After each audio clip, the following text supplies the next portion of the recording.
On behalf of Jainin, I welcome all of you, and I request Sunil ji, who was also one of the speaker and core member of Jainin, to introduce today's speaker. Sunil ji, over to you. जय जिनेंद्र आप सभी को. I am privileged to introduce Shri Saurabh ji. Saurabh ji is basically from Indore, and 12 भावनाओं की जो हमारी series चल रही है, हमने पिछले वीक तक 12 भावनाओं की कंप्लीट सीरीज की और धर्म भावना कंप्लीट किया. उसके बाद में अभी आई थिंक ये सबसे अच्छा मौका है कि हम 12 भावनाओं का एक कंप्लीट सिनॉप्सिस सौरभ जी के मुख से सुने, बिकॉज सौरभ जी जो है वो एक रेयर कॉम्बिनेशन है. He is a rare combination of motivational guru, he is wealth manager, he is philosopher, he is a Jain scholar, and currently he is also managing director of Keval Gyan Capital Private Limited. Saurabh ji is basically having versatile education background, masters in English from DAV University Indore, as well as Shastri from University of Rajasthan. तो एक बहुत ही rare combination है. Saurabh ji is known for his oratory skills. मैं तो बोलूंगा ये आवाज के जादूगर है. मैंने इनके बहुत सारे प्रवचन भी सुने हैं, बहुत सारे शास्त्रों को अपनी आवाज दी है इन्होंने, जैसे कि विदाई की बेला हुआ, मोक्ष मार्ग प्रकाशक है, और भी काफी ग्रंथ. इवन 12 भावनाओं के ऊपर भी इन्होंने 12 भावनाओं को अपनी आवाज में अर्थ सहित समझाया है. और केवल ज्ञान चैनल, यूट्यूब चैनल बहुत ही प्रचलित और फेमस चैनल है, जो ये स्वयं और इनके ब्रदर गौरव जैन मिलके चला रहे हैं. बहुत ही अच्छा, उपयोगी, जैन यूथ्स के लिए खास तौर से बहुत ही उपयोगी है. So Saurabh ji is also founder of Keval Gyan TV, a Jain YouTube channel. Saurabh ji has also created many mobile application, audio and video books on Jainism. His audio and video books have enabled people of all age groups to the principles of Jainism. He is founder of Young Jain Professional Group, which is having more than 1,000 members across the globe. Saurabh ji in personal background mein, he is married to Sweta ji. We were lucky to have Sweta ji also last month here in Gurgaon. He has 2 lovely kids, Gatha and Anve, and he is man of strong values. जो अभी हम कुछ दिन पहले मोक्ष मार्ग प्रकाशक ही सौरभ जी से अभी हमारा चल रहा है, हम पढ़ रहे हैं, और उसमें कुछ दिन पहले जो वक्ता का स्वरूप और वक्ता के लक्षण हमने पढ़े, तो I am really proud privilege to say that जो वक्ता के लक्षण होने चाहिए, जो मोक्ष मार्ग प्रकाशक में टोडरमल जी ने बताए हैं, मैंने तो मतलब ऐसी कोई लक्षण नहीं देखा जो सौरभ जी में नहीं है. So he is a man of strong values and his endeavour is to propagate the principle of Jainism with the young generation. I welcome Saurabh sir आपको, and over to you Saurabh sir. Yeah thank you Sunil ji, Naresh ji, and Swati ji, all are you also a good person. That's why you are saying that I am having many qualities. Last month when I came Gurgaon, so it was my fortune that I met Sunil ji like good person, and Naresh ji, as well as some other people, and talked with Swati ji and Vishal ji. So really, I was very happy that you are doing very good, prabhavna over there. And all members are very dedicated for this work. So thank you, Sunil ji, for giving my introduction. Today, the topic of our session is synopsis of Vara Bhavana, or we can say that a practical application of Jainism in a life. हमारा जीवन जो है, बहुत सी बार ऐसा होता है कि दो वी आर एडुकेटेड, हम लोगों ने बहुत अच्छी शिक्षा ली है, बहुत अच्छी शिक्षा लेने के बाद भी कभी कभी हमें ऐसा लगता है कि हम बहुत परेशान हैं. तो आज का हमारा जो 12 भावना का जो सेशन हम ले रहे हैं कि 12 भावना का हमारे दैनिक जीवन में क्या प्रयोग है, या उससे हमारी कौन कौन सी समस्याएं सुलझने वाली हैं. एक सेशन में तो नहीं लिया जा सकता, लेकिन हम कोशिश करेंगे कि आज इस सेशन में हम आपकी 12 भावना भी लें और आपकी समस्याओं को भी सुलझाएं. तो 12 भावना जैन दर्शन का एक बहुत प्रचलित और बहुत फेमस शब्द है. ऐसा कहा जाता है या ऐसा है भी कि मुनिराज 12 भावना का चिंतन प्रतिदिन करते हैं। आप सोच सकते हैं कि जब मुनिराज 12 भावना का चिंतन प्रतिदिन करते हो, तो हमें तो वो करना ही चाहिए। लेकिन फिर हमारे सामने प्रश्न ये उठता है कि क्यों करना चाहिए? भई हम लोग व्यापारी लोग हैं, हमारा माइंडसेट एकदम प्रैक्टिकल है, हम हर चीज़ में क्यों लगाते हैं? Why should we think about 12 भावना? Is there any benefit? कोई फ़ायदा होने वाला है क्या? तो बिल्कुल फ़ायदा तो होने वाला है, क्योंकि जैन दर्शन में, जिनागम में, जिनदेव की वाणी में एक भी ऐसी बात नहीं है जिससे आपको फ़ायदा होने वाला नहीं। 12 भावनाएँ, बहुत सारी 12 भावना लिखी गई हैं। मेरे पास एक पुस्तक है जिसका नाम है भावना शतक। It means you will find over there around 100 12 भावना। फेमस कुछ भावनाएँ हुई हैं। फेमस इन टर्म्स ऑफ कि वो ईज़ी थी, लोगों को अच्छी लगीं, लोगों को उनसे ऐसा लगा कि हमारी प्रैक्टिकल लाइफ़ की प्रॉब्लम सॉल्व हो सकती है इसके चिंतन से। एक तो राजा राणा छत्रपति, आप सब लोगों ने सुनी। सेकंड है, एक बड़ी 12 भावना है, पंडित राय जी की है, कहाँ गए चक्री जिन जीता। और थर्ड नंबर की, हम जो आज छह ढाला के माध्यम से हम जो 12 भावना ले रहे हैं, एक वो वाली 12 भावना है। ये 3 12 भावनाएँ हैं। वैसे मुझे तो सारी 12 भावनाएँ प्रिय प्रिय लगती हैं, अच्छी लगती हैं, लेकिन इन भावनाओं के माध्यम से आज हम अपना टॉपिक समझेंगे। चलिए पहले स्टार्ट करते हैं, हम 12 भावना के पहले स्टार्ट करते हैं, हम अपनी लाइफ़ को स्टार्ट करते हैं कि हमारी दिनचर्या, हमारी सोच क्या रहती है। आज डिप्रेशन एक बहुत बड़ा मैटर बन गया है।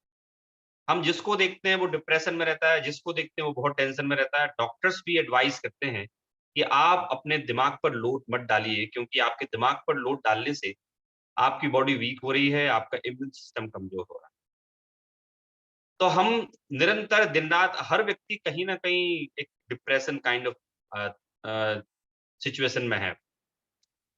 रीज़न क्या है कि हमारे अकॉर्डिंग चीज़ें चलती नहीं हैं और हम अपने अकॉर्डिंग चीज़ों को चलाना चाहते हैं। जब हम अपने अकॉर्डिंग चीज़ों को चलाना चाहते हैं और वो चलती नहीं हैं, तो हमें ऐसा लगता है कि फिर हम हमारी इंटेलिजेंसी का क्या हुआ? हमने जितने एफर्ट्स किए उनका क्या हुआ?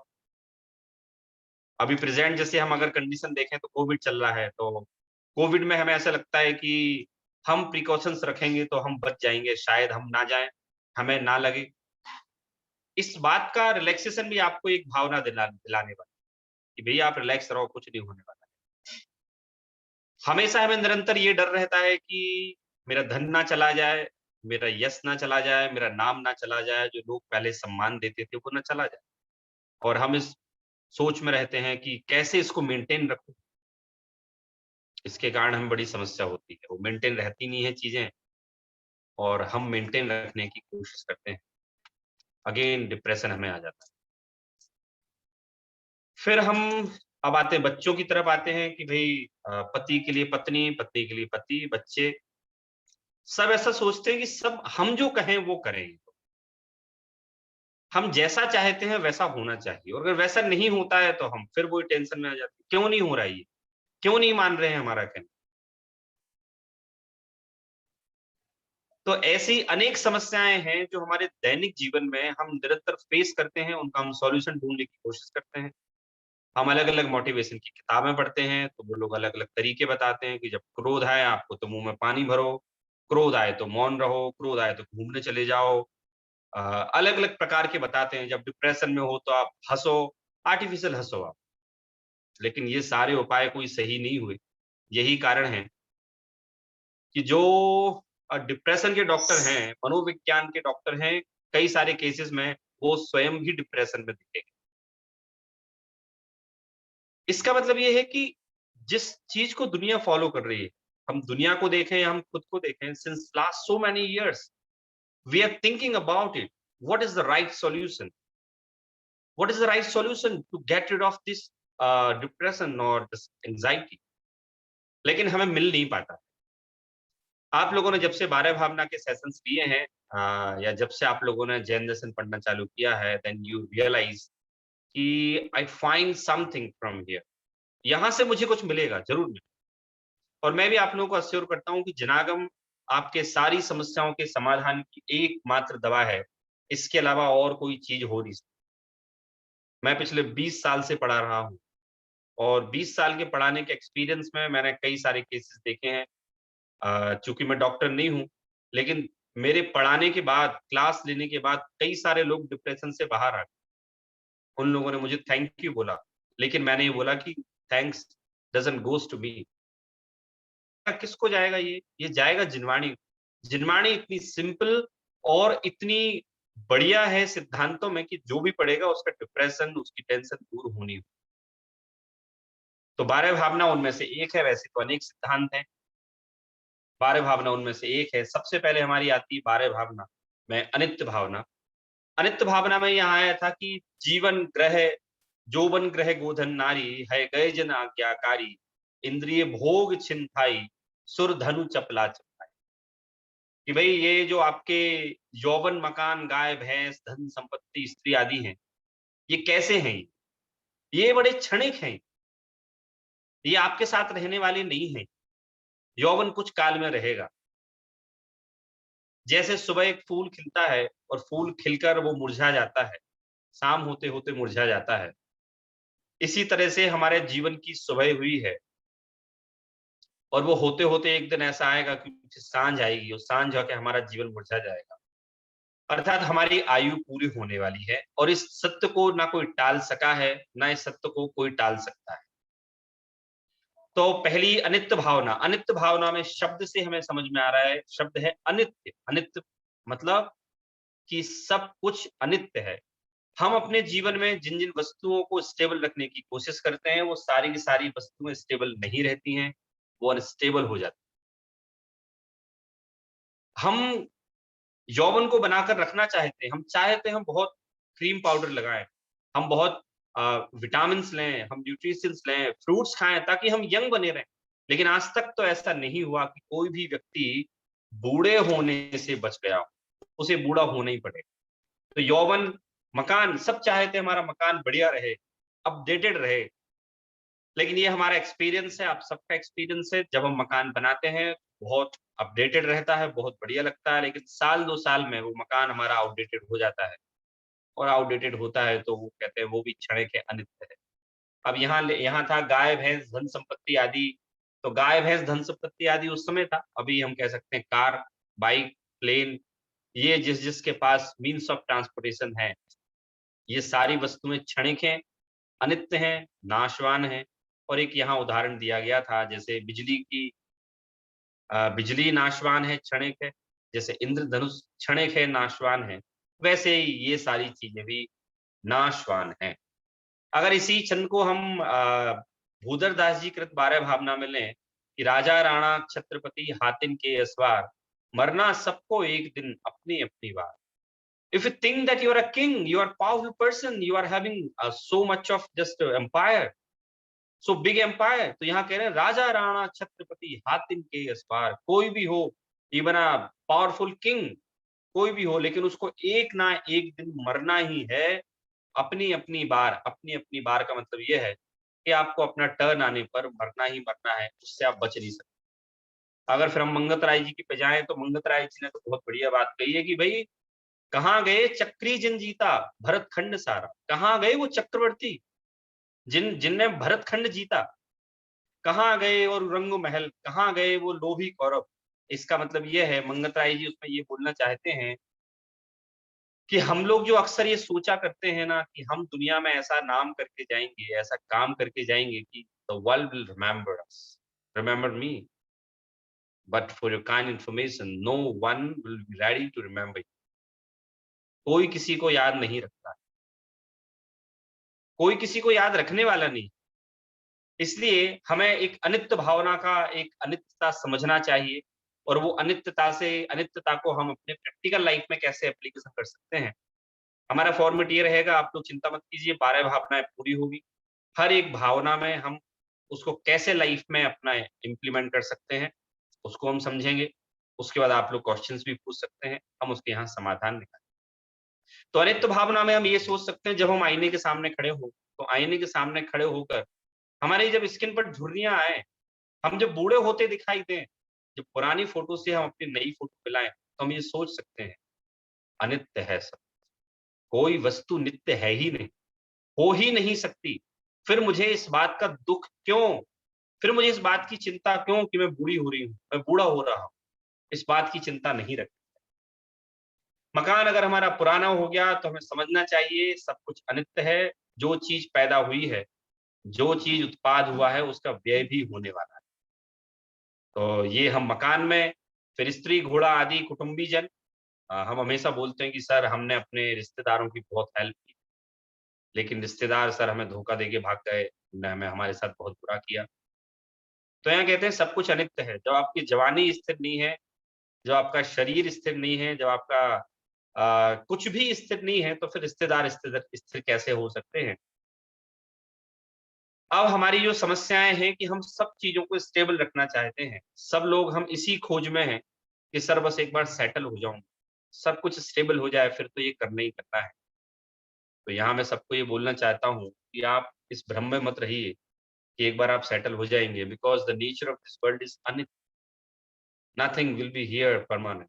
कोई भी चीज स्थायी रूप से रहने वाली नहीं। तो अनित्य भावना हमें ये बताती है कि कोई चीज स्थायी नहीं है, और हम जब इस चीज को सोचेंगे कि कोई चीज स्थायी नहीं है, तो डेफिनेटली हमारा मन एक रिलैक्स मूड में आ जाएगा। फिर दूसरा है कि सुर असुर खगादिप जेते, अशरण भावना है। सुर असुर खगादिप जेते, मृग ज्यों हरि काल दलेते, मणि मंत्र तंत्र बहु होई, मरते न बचावे। अब सुबह से हमारी दौड़ धूप चालू होती है, शरीर के लिए होती है। जो दुबले हैं, डॉक्टर उनको बोलते हैं भाई आपको खाना चाहिए, थोड़ा खाना खाओ आप तो आपको हेल्दी होंगे। जो मोटे हो गए हैं, डॉक्टर उनको बोलते हैं भाई आप कम खाओ, आप थोड़ा डाइटिंग करो, आप ये एक्सरसाइज करो तो सही होगे। और हमारी दौड़ धूप सुबह से लेके शाम तक अपने शरीर को मेंटेन करने में या शरीर से संबंधित सारी चीजों में हमें लग जाता है। हमेशा हमें ऐसा लगता है कि हम शरीर को मेंटेन कर सकते हैं। हमें ऐसा लगता है हम कभी नहीं मरे। एक कहावत आप लोगों ने पढ़ी होगी अंग्रेजी में कि a young never thinks that he will grow old. एक जवान आदमी कभी नहीं सोचता कि वो कभी बूढ़ा हो। लेकिन क्या ऐसा होता है क्या? वो बूढ़ा होता है, बूढ़ा भी होगा और मरेगा भी। तो अनित अशरण भावना क्या कह रही है? अशरण भावना ये बोल रही है कि सुर असुर खगादिप जेते, कोई भी हो, इंद्र हो, नागेंद्र हो, नरेंद्र हो, कोई भी हो, लेकिन उसको मरना ही पड़ेगा। कोई शरण नहीं है, मतलब आपको बचाने वाला पूरे संसार में कोई भी नहीं है। इसलिए आप ये भ्रम छोड़ देना। कौन सा भ्रम? कि हम जीने वाले हैं, सदैव जीने वाले हैं, हम जी सकते हैं। जब मरने की बात आए, जीवन मरण की, तो कोविड के बारे में हम कैसे भूल सकते हैं? कोविड का टाइम चल रहा है। तो इस संबंध में मैं सबको ये बोलना चाहता हूँ कि हम सब लोग आयु कर्म है जिनागम का। आयु कर्म पर विश्वास रखें। आयु कर्म आपको मरण से पहले नहीं मरने देगा, आप चिंता मत कीजिए। यद्यपि अशरण भावना ये बोलती है कि हर व्यक्ति मरेगा एक ना एक दिन। इसमें राजा राणा में आया कि दलबल देवी देवता मात पिता परिवार, मरती बिरिया जीव को कोई न राखन हार। The day when you will die, no one will be there to support you. It means no one will have capacity to save you. किसी के पास आपको बचाने की सामर्थ्य नहीं होगी। अब हम इस चिंता में रहते हैं, हम ना मर जाएं, हम ना मर जाएं, हम ना मर जाएं, और इसी चिंता में हमारी नींद चली जाती है, हमारा चैन चला जाता है, हमारा मुख मुरझा जाता है, और हम बहुत टेंशन में। देखिए, मैं ये नहीं बोलना चाहता आप लोग कोविड से सावधानी ना रखें, वो रखना है, वो तो अवश्य रखना है, सरकार ने बोला है, ये हमारी मॉरल ड्यूटी है। लेकिन हम मन में ये बिल्कुल ना सोचें कि अगर हम चाहें तो बच सकते हैं। कोविड नहीं आएगी, कोई ना कोई बीमारी तो आएगी ना कभी, क्योंकि क्लियरली है, आपको मरने से कोई नहीं बचा पाएगा। तो कितना भी आप यहाँ लिखा है मणि कर लो, मंत्र कर लो, तंत्र कर लो, लेकिन मरने से आपको कोई बचाने वाला नहीं है। मणि मंत्र तंत्र बहु होई, मरते न बचावे।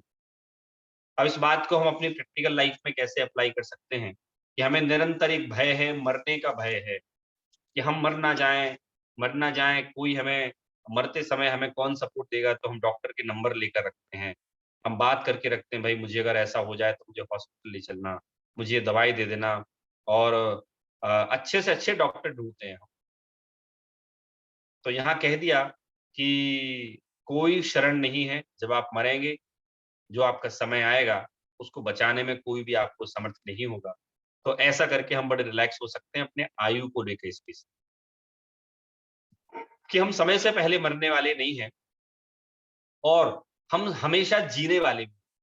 आप जानते हैं हम लोग सारी व्यवस्थाएं कैसे कर रहे हैं पता है? हम ऐसे कर रहे हैं कि हम इस दुनिया में ना बहुत हमेशा रहने वाले। एक गुलजार एक कवि हुआ है, उन्होंने एक लाइन लिखी है, इतना क्यों सिखाए जा रहे हो जिंदगी, हमें कौन से यहाँ सदियां बितानी है। अरे भाई जिंदगी इतना क्यों सिखा रहे हो, हमें कोई हमेशा नहीं रहना है। तो यहाँ भी यही कह रहे हैं कि कोई भी मरते समय आपको नहीं बचा सकता है, इसलिए आप रिलैक्स हो जाइए, मरेंगे जरूर, कोई बचा नहीं पाएगा, इसलिए किसी का आप सहारा मत ढूंढिए। ये अनित अशरण भावना हमें बताने वाली है।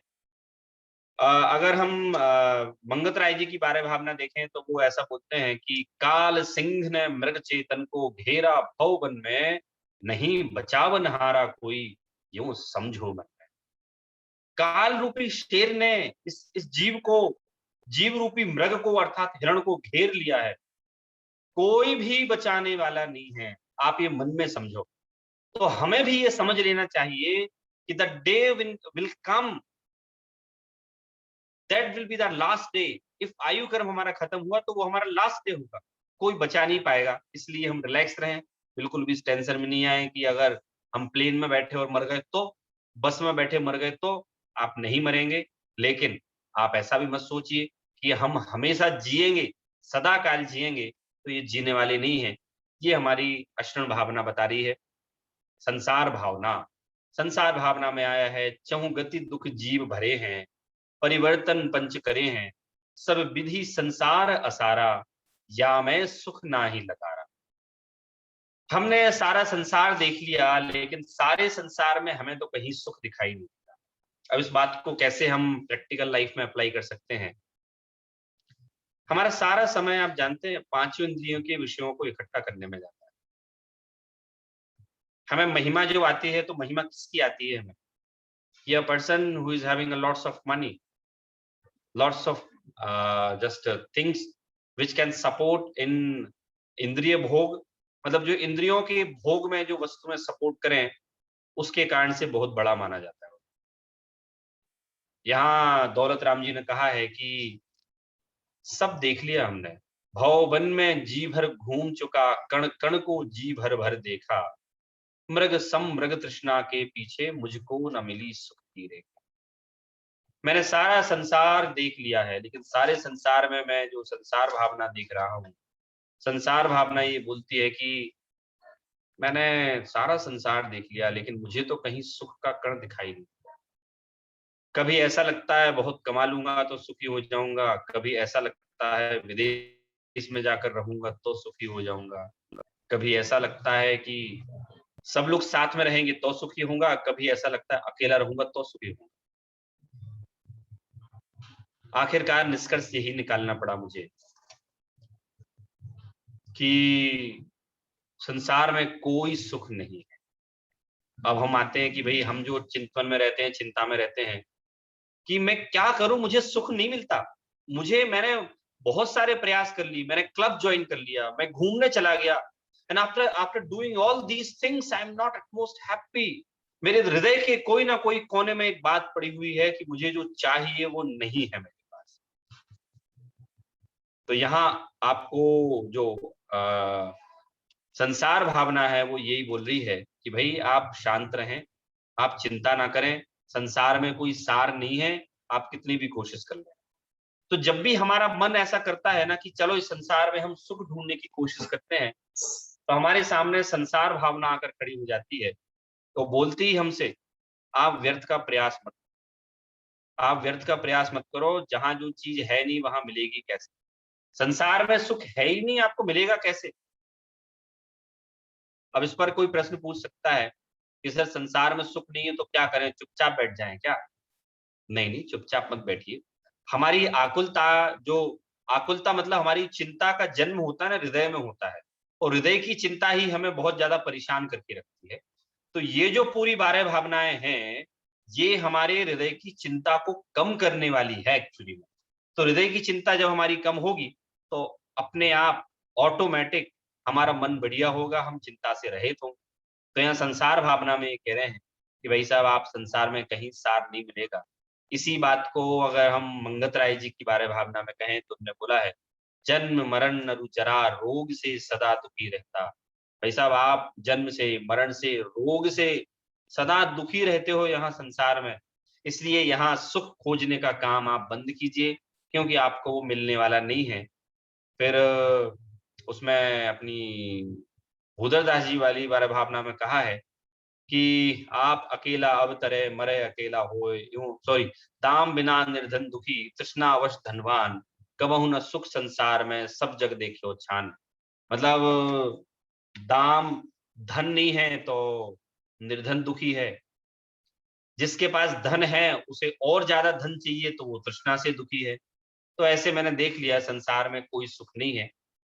तो हमारी जो सोच चलती है कि मैं सुख प्राप्त करके रहूंगा सांसारिक वस्तुओं से, मैं जब बहुत महंगी कार ले लूंगा, बहुत महंगा घर ले लूंगा, बहुत महंगे कपड़े भी पहनूंगा, और दुनिया जब मुझे मानेगी ना कि देखा कितना बड़ा आदमी हूं मैं, तब मैं सुखी हो जाऊंगा। So we are having many examples that there are many millionaires in this world. They are having all belongings. Out of imagination, they are having so much of money, but they are not happy. What is the reason? Reason is that संसार में सुख है ही नहीं, तो उनको मिलेगा कैसे? पहले ये सोचता है कि कमा लूं तो सुखी होऊंगा, फिर कहता है कि अब दान दूंगा तो सुखी होऊंगा। जैसे दुनिया के जितने अमीर लोग हैं ना, पहले उनने बहुत पैसा कमा लिया, तो उनने सोचा था जब मैं कमाऊंगा तो सुखी हो जाऊंगा। अब वो पैसे को बांट रहे हैं। अब उनको ऐसा लगता है कि अगर मैं दान दूंगा तो सुखी होऊंगा। तो ये थॉट है संसार की, तो ये संसार की भावना है। फिर इसके बाद एकत्व भावना। एकत्व भावना में कह रहे हैं, शुभ अशुभ कर्म फल जेते, भोगे जिए एक ही देते, सुत दारा हो न सीरी, सब स्वार्थ के हैं भी।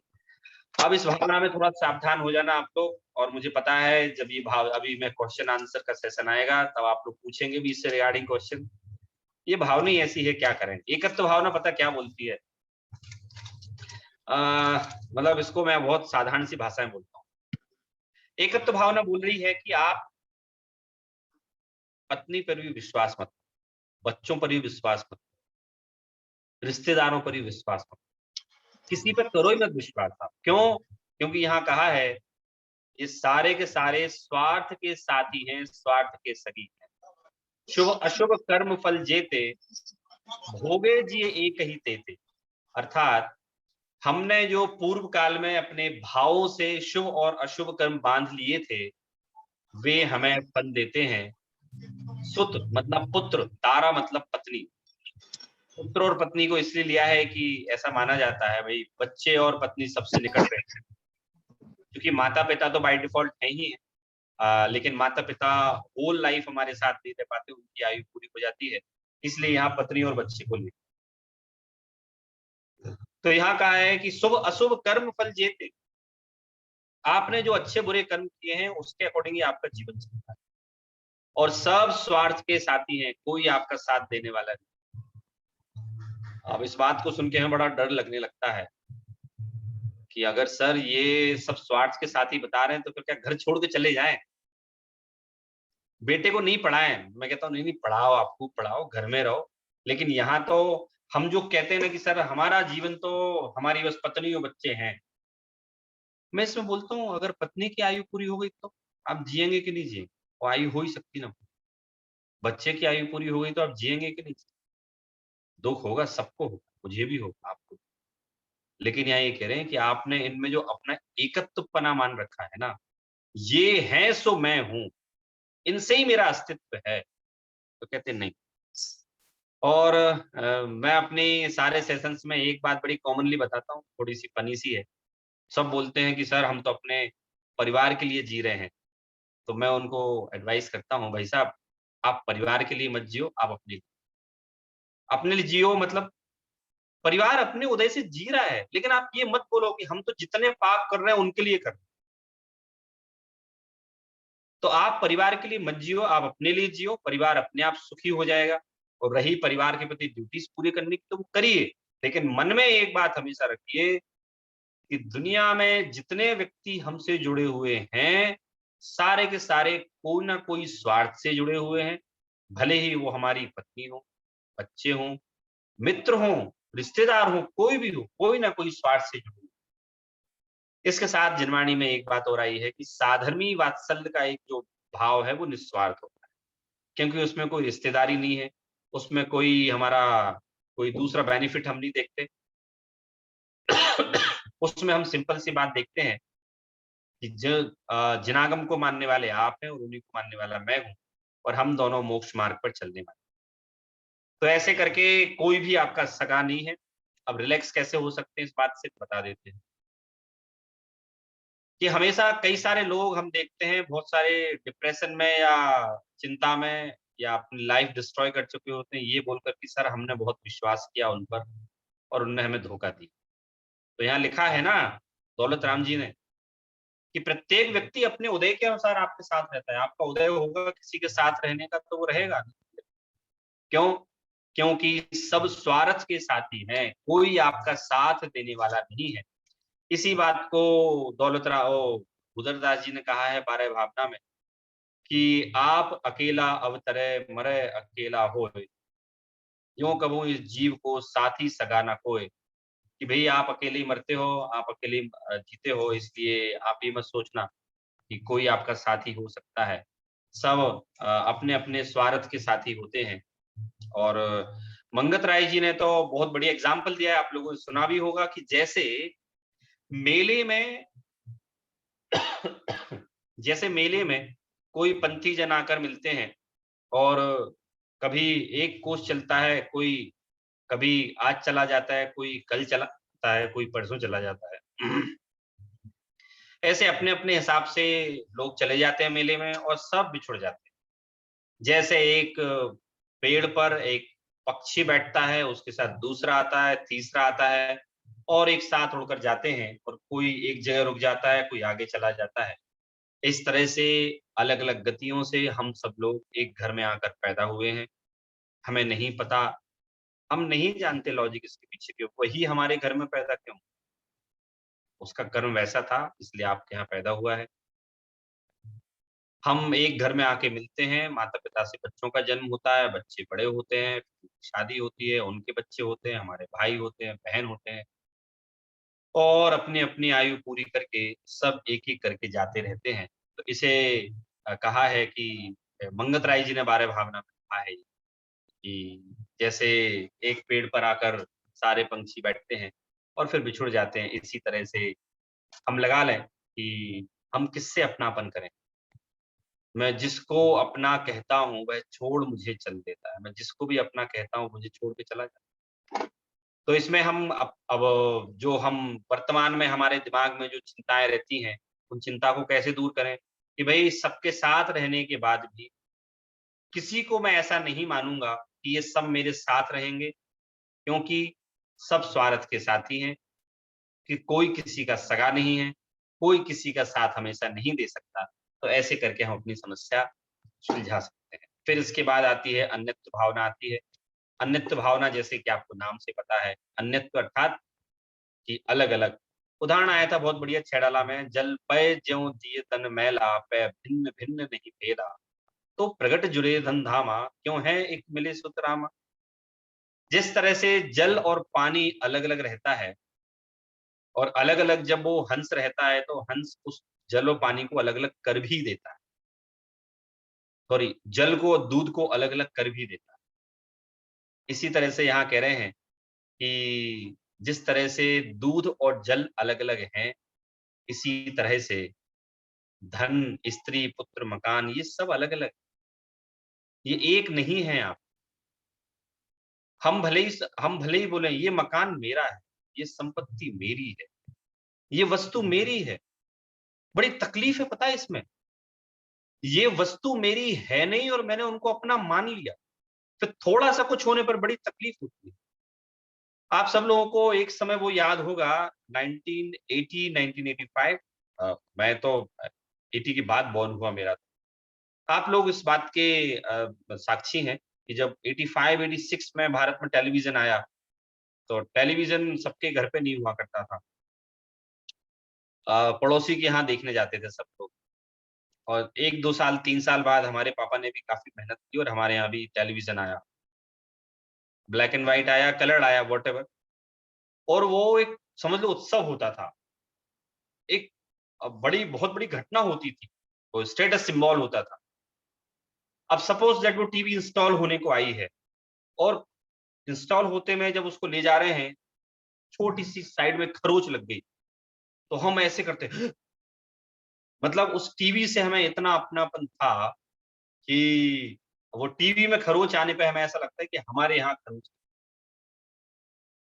अभी वर्तमान में भी ऐसा हो सकता है, किसी ने बड़े यत्न से अपना मकान बनाया हो, इंटीरियर केवल 2-4 करोड़ का करा दिया हो, और थोड़ी-सी भी उसकी दीवालों पर स्क्रैच आए, थोड़ा-सा भी कुछ हो तो उसको यहाँ चोट लग सकती है। अन्यथा भावना में ये बोल रहे हैं, भाई साहब आप मत करो ना अपनापन, बहुत तकलीफ होगी आप। दूध और पानी अलग-अलग है, मान लो ना आप। ये जिस घर को आप अपना मान के बैठे हो, आप मत मानो ना, उससे बहुत तकलीफ होने। क्योंकि जो वस्तुएँ अलग हैं, वो हैं, उनको एक नहीं किया जा सकता। तो हम दिन-रात क्या करते हैं, हम दिन-रात जो वस्तुएँ अलग हैं, उनको कैसा मानते हैं हम? एक मानते हैं। भोर की स्वर्णिम घटा सम क्षणिक सब संयोग। जैसे भोर की स्वर्णिम घटा, सुबह-सुबह आधे घंटे तक सूर्य उगता है। भोर की स्वर्णिम घटा सब क्षणिक सब संयोग। सारे क्षणिक हैं।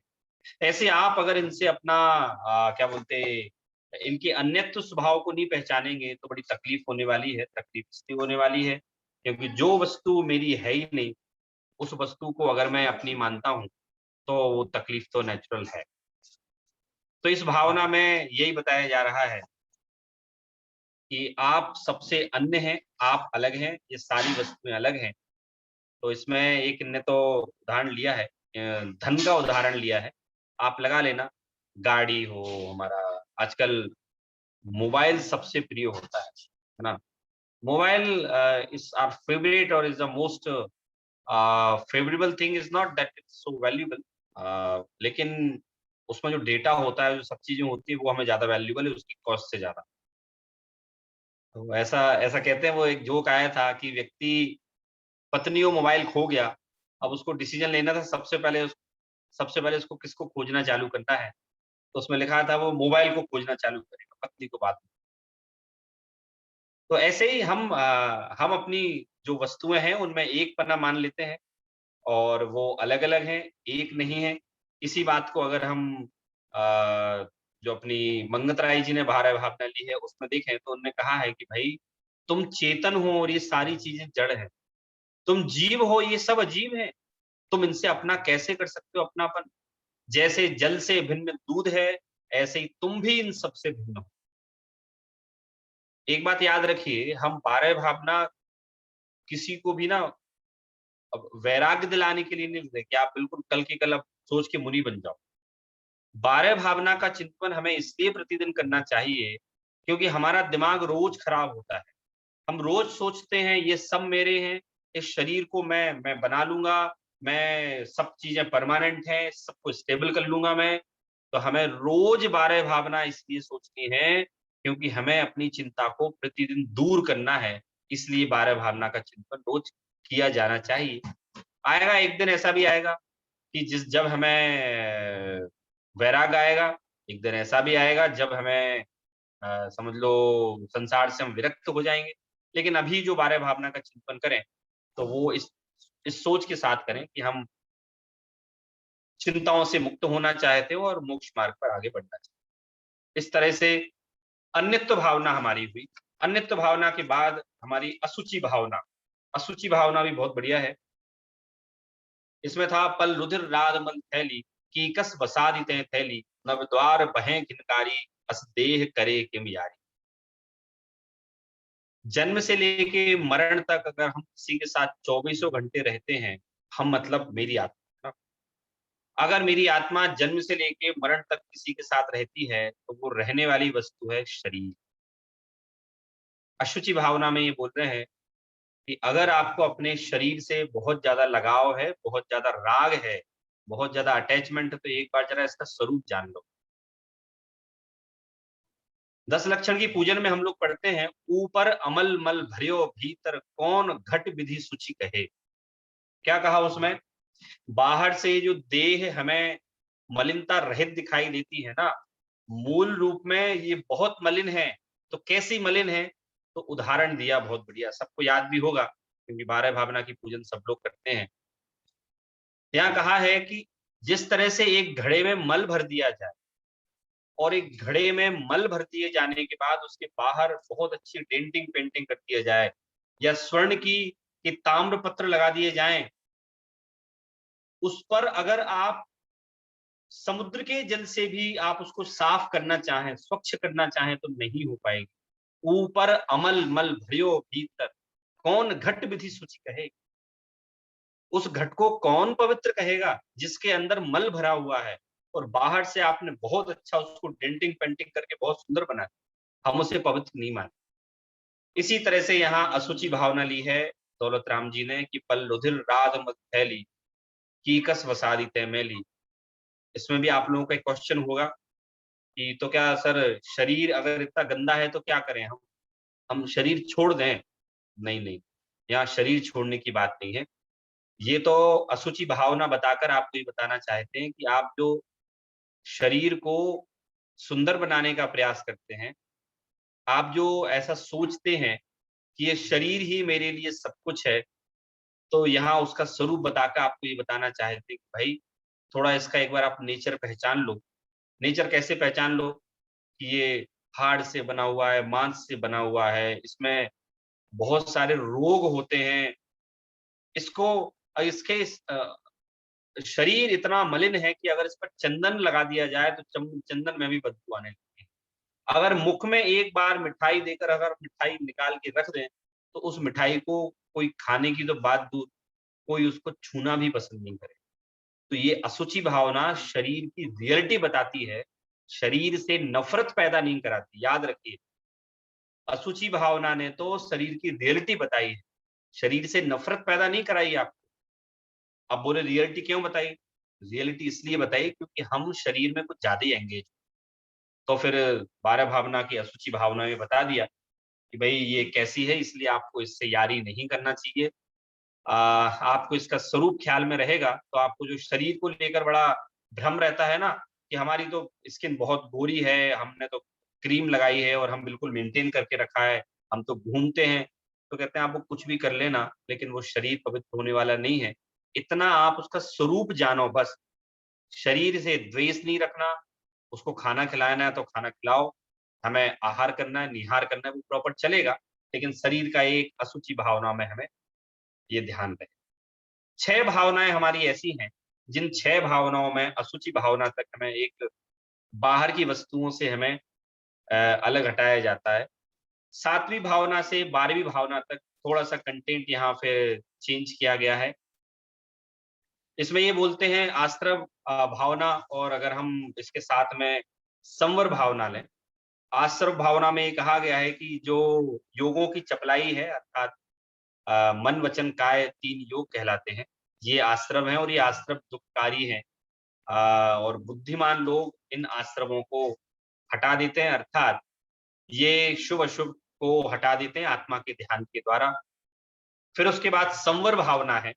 संवर भावना में ये कहा है कि जिन जिन लोगों ने पुण्य पाप के भाव नहीं किए हैं और अपना चित्त केवल आत्मानुभव में लगाया है, वे ही संवर को धारण करते हैं, संवर को ग्रहण करते हैं। अर्थात संवर अर्थात कर्मों का आना रोकना, ये था हमारा कि फिर उसमें अपनी जो मंगत राय जी की 12 भावना है उसमें एक उदाहरण दिया कि जैसे मोरी में डांट लगाने से वो पानी नहीं आता, जैसे कहीं से पानी आ रहा हो और आप उसमें डांट लगा दो, तब कोई कपड़ा लगा दो तो पानी नहीं आता। इसी तरह से अगर आप आत्मानुभव की या इसकी अपने आत्मा में जो उपयोग है उसमें लगा देंगे, तो आपको पुण्य पाप का जो संवर है वो आगमन नहीं होगा, अपितु निर्जरा होने लगेगी। निर्जरा की भावना में ये बताया है 9 नंबर की में कि 2 प्रकार की निर्जरा होती है, एक तो सविपाक, एक अविपाक। जो अपने समय आकर खिर जाए उसे बोलते हैं सविपाक, वो जो समय आकर ना खिले, अभी तप के प्रभाव से खिले, तो उसे कहते हैं अविपाक निर्जरा। और वो अविपाक निर्जरा ही मूल रूप में हमें सुख देने वाली होती है, अर्थात कि वही हमें मोक्ष देने वाली होती है। तो इस तरह से निर्जरा भावना, मतलब 3 भावनाएं हमने बहुत जल्दी ली हैं। उसके पीछे रीजन ये है कि तीनों एक इंटर रिलेटेड है, आश्रव, संवर और निर्जरा। इसमें ये बताया कि जब आपने अशुचि भावना तक स्वरूप जाना, आपने अशुचि भावना तक समझ लिया, उसके बाद आपको थोड़ा सा मन में जगा कि अब मुझे क्या करना है, what I have to do. तो यहाँ कहा कि आप एक तो निर्जरा भावना को समझो, आप संवर भावना को समझो कि निर्जरा में तप किया जाता है, तप कर्म जाते हैं, और संवर में आत्मा में अनुभव लगाया जाता है, तब जाके आपके पुराने कर्म, सॉरी, आने वाले नए कर्म नहीं आते। इस तरह से 2 भावनाएं ली हैं। इसके बाद अब हमारी है लोक भावना। लोक भावना बहुत बढ़िया है। थोड़े से इसमें क्वेश्चंस भी होते हैं, लोगों को कंफ्यूजन भी होती है कि सर हम कौन सा लोक सही माने, जो हमें वैज्ञानिक बता रहे हैं, नासा बता रहा है, इसरो बता रहा है, वो वाला, कि जो जिनवाणी बताया वो वाला। तो इस लोक भावना में 10 नंबर की जो भावना है, उसमें यही कहा गया है कि ये संसार किसी के द्वारा नहीं किया गया, ना कोई इसको मिटा सकता है। This world has not been created by anyone, nor can be destroyed by anyone. Even if someone thinks that there is some manager who is managing all this world, so it is delusion only, nothing. कोई इसको manage नहीं कर रहा है। हम इसको बोलते हैं स्वतः संसार चल रहा था, स्वतः संसार चल रहा है, और आने वाले समय में भी स्वतः ही संसार चलेगा।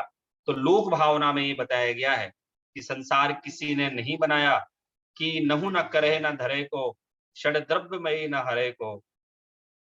ये जीव ऐसा नहीं समझता है, इसलिए संसार में दुख को सहन करता है। सो लोक माहि बिन समता, दुख सहे जीव नित थमता। ये क्या सोचता है कि this world has been created by God, and if I pray God, God will be happy and he can give me many things. वो आशीर्वाद देंगे मुझे, मैं सुखी हो जाऊं। वो चाहे तो संसार मिट सकता है, वो चाहे तो संसार बन सकता है, वो मैनेजर है। लोक भावना में ये कह रहे हैं किसी ने इस संसार को ना उठा रखा है, ना बनाया है, ना मिटा सकता है। लेकिन आपको जो भ्रम है ना कि किसी ने बनाया है, किसी ने मिटाया है, उस भ्रम के कारण से आप दुख सहते हैं। अब इसको और लगा लेते हैं अपन कि हम अपने प्रैक्टिकल इसको लाइफ में कैसे ला सकते हैं। बारिश नहीं हुई, कोई चिंता करने की बात। बारिश अपने समय पे होगी, प्राकृतिक व्यवस्था है, स्वयं है। ज्यादा हो गई, कोई चिंता करने की बात। गर्मी हो गई, सर्दी हो गई, कोई चिंता करने की बात नहीं है। ये संसार किसी के द्वारा ऑपरेटेड नहीं है। स्वतः ठंड होती है, स्वतः गर्मी होती है, स्वतः बारिश होती है, स्वतः कोरोना वायरस होता है, और आने वाले टाइम में स्वतः और बीमारियां आएंगी। तो इस संसार को किसी ने नहीं बनाया, अपने आप बना है। लेकिन हम ऐसा सोचते हैं कि ये सर्दी इस बार कम पड़ती तो मजा आ जाता, गर्मी इस बार कम पड़ती तो मजा आ जाता। तो यहाँ कह रहे हैं ऐसा नहीं है। अगर आप ऐसा नहीं करेंगे तो आपको दुख सहन करना पड़ेगा, और इसके कारण आप भ्रमण करेंगे। इसके बाद हमारी है बोधि दुर्लभ भावना। बोधि दुर्लभ भावना के बाद धर्म भावना, 2 आखिरी भावना हमारी है।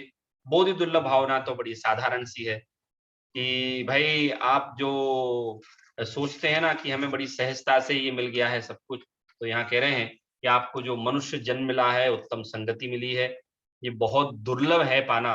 तो वर्तमान में हम लोग जो पढ़ रहे हैं, तो मैं अक्सर हमारी क्लास में जो लोग आते हैं, मैं उन सबसे बोलता हूँ सारी जगह ही क्लास में कि we are the most fortunate person of this world because we have got opportunity to study Jainism. एक जैनिज्म ऐसा है जो आपको मानसिक शांति प्रदान करने के साथ साथ आगे के भवों की व्यवस्था बताएगा। तो हम बहुत लकी हैं, हम बहुत भाग्यशाली हैं कि हमें समझ लो जिनैन देव की वाणी को अध्ययन करने का मौका मिल रहा है।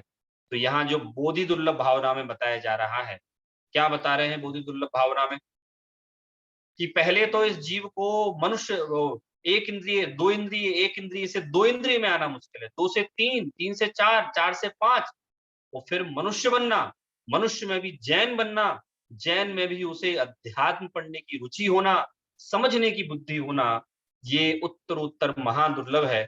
सो ऐसा बोधि दुर्लभ भावना बताता है। अब बोधि दुर्लभ भावना का क्या उद्देश्य है? बोधि दुर्लभ भावना का बहुत साधारण सा उद्देश्य है कि जब आपको ये महिमा आएगी, ओहो, I am so fortunate that I have got this human life and I am studying Jainism, I am just going I am just going on the path of solvation, I am going on the path of real happiness, I am so fortunate. तो जब हमें ये पता चलेगा कि कितनी दुर्लभ वस्तु हमारे पास आ गई है, this is the rarest thing of this world, हमें इस संसार की सबसे दुर्लभ वस्तु आ गई है, तो हमें इसकी महिमा आएगी और हमें इसको अध्ययन करने का मन करेगा। और जब आप इसका अध्ययन करेंगे तो ऑटोमेटिक हमारे दिमाग में जितनी समस्याएं हैं, जीवन में समस्याएं हैं, वो डेफिनेटली जाने। आखिरी भावना है धर्म भावना। इसमें कहा गया है कि जो भाव मोह ते न्यारे दृग ज्ञान व्रतादिक सारे, सो धर्म जबै जिय धारे तभी सुख अचल निहारे। हमारे मन में जितने मोह आदि के भाव हैं, हमारे मन में जितनी कंफ्यूजन्स हैं, वो इस जीव की तब दूर होंगी जब ये जीव धर्म ग्रहण करेगा। और ये धर्म भावना में है, और जब ये धर्म ग्रहण करेगा तो इसे अचल सुख होगा, अर्थात ऐसा सुख होगा कि जिसे हम कह सकते हैं कि now he is permanent, now he is settled and he can just think about himself for a permanent settlement. तो ये धर्म भावना यहाँ बताया गया है कि संसार में इतने प्रकार के दर्शन हैं, इतने प्रकार के मत हैं, मतांतर हैं, और उन सब के रहते हुए ये जीव या हम समझ लो सुखी होने का अगर मार्ग ढूंढते हैं तो वीतरागी जिनेन्द्र देव की निर्दोष वाणी में है और कहीं नहीं। तो जब हमें धर्म की महिमा आएगी तो हमें उसको पढ़ने का मन करेगा। इस तरह से 12 भावनाओं का जो हमें पढ़ने का उद्देश्य है, वो उद्देश्य निश्चित रूप से हमें रिलैक्सेशन देगा और हमें नियम से इसको सुनना चाहिए, पढ़ना चाहिए। मैंने एक राजा राणा वाली 12 भावना केवल ज्ञान टीवी पर डाल रखी है, आप लोग सुन सकते हैं। वो करीब 12 लाख लोग अभी तक देख चुके हैं पिछले 1 साल, और हम भी चाहें तो उसको सुने। छैढाला की 12 भावना पढ़ें, मंगत राय जी की 12 भावनाएं पढ़ें, और 12 इन सबको करके हम अपने धर्म के मार्ग पर तो चलें, साथ में दैनिक समस्याएं हैं उनको भी इस तरह से हम जा सकते हैं, रिलैक्स हो सकते हैं। तो हमारा 12 भावना का ये मेरी तरफ से पार्ट अभी पूरा हुआ, और आप लोगों के क्वेश्चन आंसर हो तो बोलिए, तो हम उसको भी ले सकते हैं। Thank you so much Saurabh ji, आपने बहुत ही अच्छे से समराइज किया एंड सभी भावनाओं का रिवीजन हो गया, कुछ क्लैरिटी और आई। Thank you so much.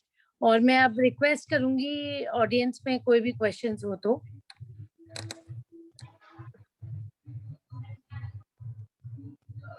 Saurabh जी, मुझे आपका अच्छा ये लगा कि तीनों भावनाओं को आप साथ लेके चले। अभी आपने जो बात की कि मेहनत वक्ता करता है और क्रेडिट जिनवाणी को जाता है, उसी तरह की एक मैं महाराज जी का प्रवचन सुन रहा था, उन्होंने भी यही बात कही थी कि 1.5 घंटा मैं अपना गला थकाता हूँ और तुम जिनवाणी की स्तुति करने लगते हो, मेरी क्यों नहीं करते हो? क्योंकि जो कुछ भी आप बता रहे हैं वो आपका नहीं है, बेसिकली ओरिजिनली जिनवाणी का है। दूसरा, एक अशुचि भावना में मैं एक पॉइंट ऐड करना चाह रहा था महाराज जी का, कि एक तो 9 मलद्वार वाली बात कही जाती है और एक असंख्यात मलद्वारों वाली बात कही जाती है, जो हमारे पोर से निकलता रहता है, पसीना आदि। तो इन दोनों में डिफरेंस क्या एंड व्हाट फॉर? तो उसका जवाब उन्होंने दिया कि 9 जो मलद्वार हैं वो डेली इनटेक के, डेली आउटपुट के हैं, और जो असंख्यात हैं वो जो लॉन्ग टर्म हमारे अंदर मटेरियल है, फ्लैश, ब्लड आदि, उसके लिए है। ये पॉइंट मुझे बहुत अच्छा लगा। आपसे मुझे बस एक, हो सकता है मैं समझने में कंफ्यूजन हुआ हो, कि आयु कर्म हम बढ़ा नहीं सकते, इसमें तो कोई डाउट नहीं, 100%। लेकिन आयु कर्म, अकाल मरण नहीं हो सकता, समय से पहले हम नहीं मर सकते, इसमें शायद मैं कहना चाहूंगा कि यही एक कारण है कि हम सारे प्रयास करते हैं कि कहीं मेरा अकाल मरण न हो जाए, समय से पहले न। ये तो क्लियर है कि समय आने पे, आयु पूर्ण होने पे 1 सेकंड भी मैं आगे नहीं बढ़ा सकता, पर समय से पहले ये सारे प्रावधान, सारी प्रिकॉशंस उसके लिए। और ये तत्व सूत्र में भी कहा गया है कि अकाल मरण इन कैटेगरीज का नहीं हो सकता। चरम शरीरी हैं, असंख्यातवर्ती हैं, उपपात जन्म वाले हैं, इसका मतलब बाकी का हो सकता है। और उसी के लिए मैं मनुष्य और त्रियंच आदि इसका प्रयास करते हैं। मनुष्य कर लेता है, त्रियंच बेचारे कर नहीं पाते कि कहीं मैं अकाल मरण न हो जाए। तो जो मैं प्रयास करता हूं वो जस्टिफाइड है, उसमें गलत नहीं है। ये जैसे कोरोना का आपने एग्जाम्पल दिया, उसी एंगल से इसमें आप कुछ कहना चाहेंगे? नहीं, वो देखिए तत्वात सूत्र में जो है बराबर है। एक बद्धमान भुज्यमान आयु होती है, एक भोगने में जो आयु होती है वो, और एक जो बंधी हुई आयु होती है वो। तो अभी हमने जो बात करी थी, मैंने बोला था कि आयु जो बंध गई है उसको कोई बदल नहीं सकता। तो मैंने आपसे ना बद्धमान आयु की बात की थी कि भाई हमारे परमाणु जितने बंध गए हैं ना, उतने तो बंधे ही रहेंगे ना। भोगने में हमें ऐसा लगता है कि मैं अगर मेंटेन करता हूँ then I can increase my life. तो वो मैंने बद्धमान आयु की अपेक्षा से बात की थी, और बद्धमान और भुज्यमान दोनों आयु का जनागम में वर्णन आता है। ठीक, धन्यवाद।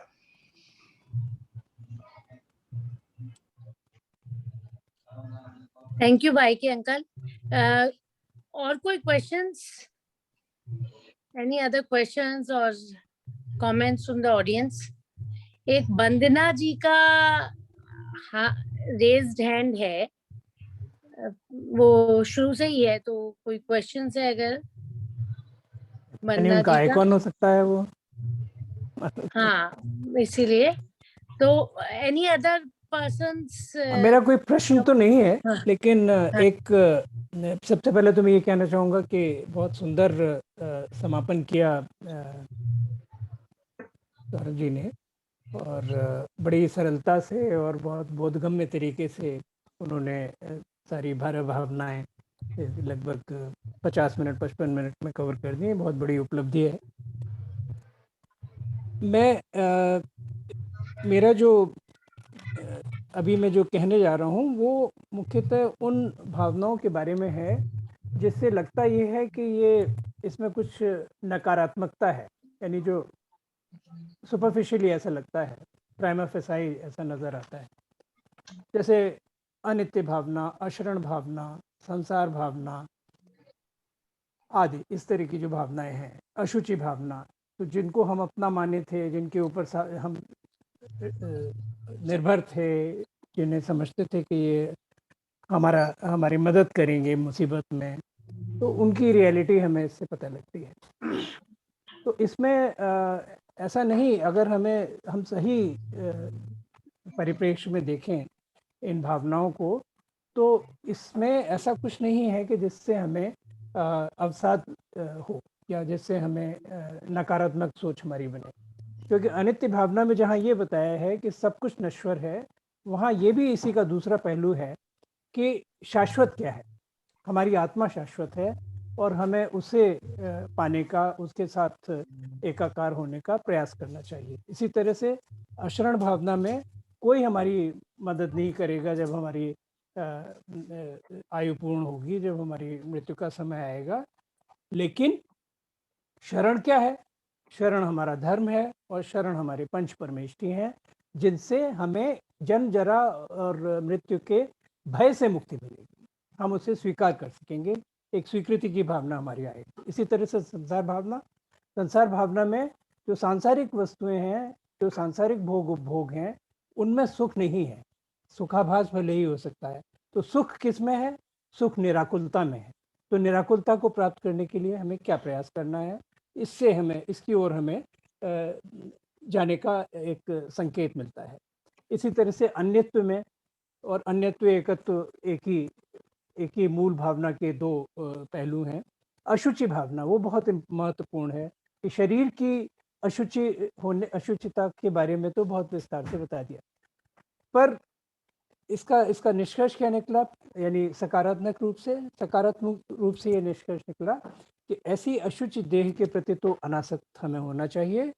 और हमें शुचिता कहाँ से मिलेगी? हमें अपनी चेतना को पवित्र करके शुचिता मिलेगी। तो ये उसका जो संदेश है वो ये है। और लोक भावना में क्या? लोक भावना में लोक का जो इतना विस्तार है जिसकी कि हम कल्पना भी नहीं कर सकते, जिसकी कि हमारे पास मैट्रिक्स ही नहीं है, तो उसमें हमें अपनी क्या स्थिति है, उसमें हमारी क्या नगण्यता है, ये हमें पता लगता है उससे, लोक भावना से। और उसके अलावा हमें ये भी पता लगता है कि इतने सारे जीव, इतनी असंख्यात जो जीव राशि है, अनंत असंख्यात जीव राशि है, तो वो सब अपने ये विविध पर्यायों में जो घूम रहे हैं, वो किस कारण से घूम रहे हैं, उन कारणों को हमें उनसे बचने का हमें प्रयास करना चाहिए कि कर्तृत्व, भोक्तृत्व, इस तरह की जो भावनाएं हमारी आ जाती हैं, भ्रांतियां आ जाती हैं, उनसे हम दूर रहें। और बोध दुर्लभ भावना, इसमें संवर, आश्रय, संवर, निर्जरा के विषय में मैं कुछ नहीं कहता, वो स्वतः स्पष्ट है। बोध दुर्लभ में अवश्य मैं कहना चाहूँगा कि इसमें लक्ष्य हमारा का, बोधि का मतलब क्या है? केवल ज्ञान, यानी जहाँ पर रत्नत्रय एकाकार हो जाते हैं, केवल ज्ञान हम प्राप्त कर सकते हैं अभेद रत्नत्रय के द्वारा, उसकी ओर हमारा प्रयास होना चाहिए। सारा हमारा लक्ष्य वही होना चाहिए। अभी इस जन्म में नहीं होगा, हमारा प्रयास ये हो कि हम ऐसी जगह जाएं जहाँ से कि हम और इसी को अपने मोक्ष मार्ग पर और धीरे धीरे क्रमशः आगे बढ़ते रहें और अंततः हम बोधि को प्राप्त करें।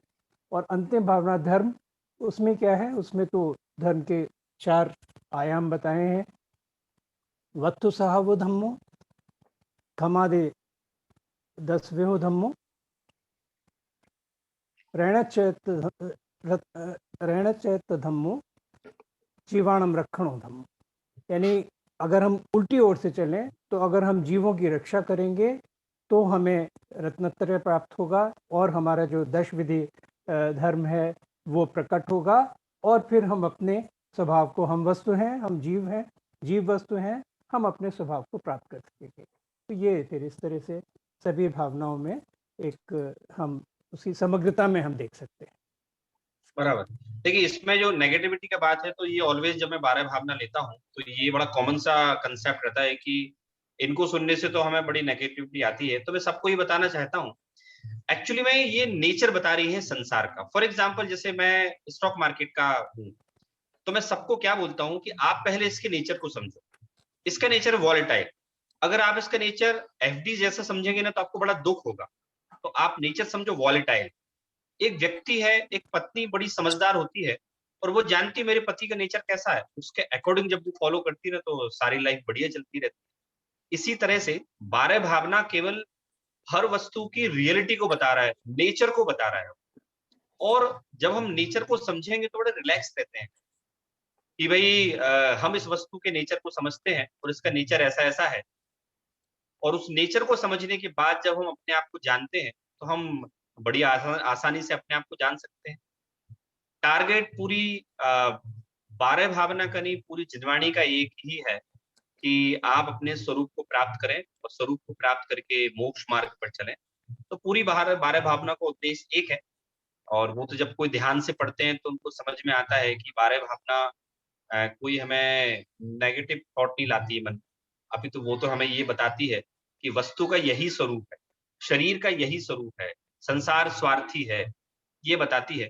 और बाद में तो बोधि दुर्लभ और धर्म भावना में तुमने बता ही दिया कि कितना दुर्लभ है। और धर्म भावना में धर्म क्या होता है, तो अपना आत्मा का श्रद्धान करना वही धर्म होता है।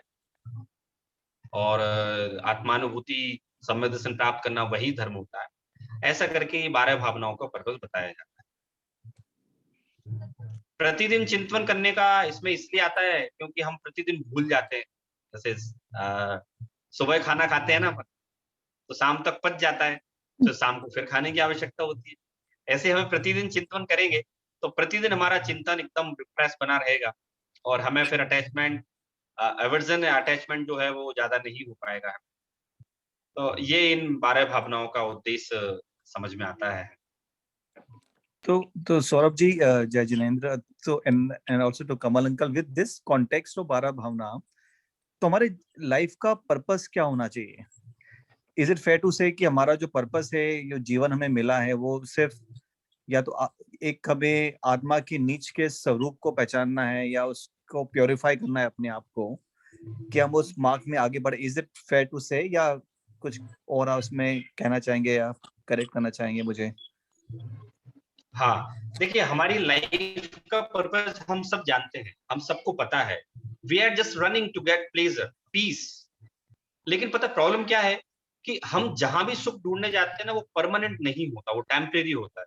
फॉर एग्जाम्पल, हम ढूंढते हैं कि if I just get so much of money, title, पद, प्रतिष्ठा सब मिल जाए, then I will be happy. पता चलता है सब मिल गया, हम सुखी नहीं हुए।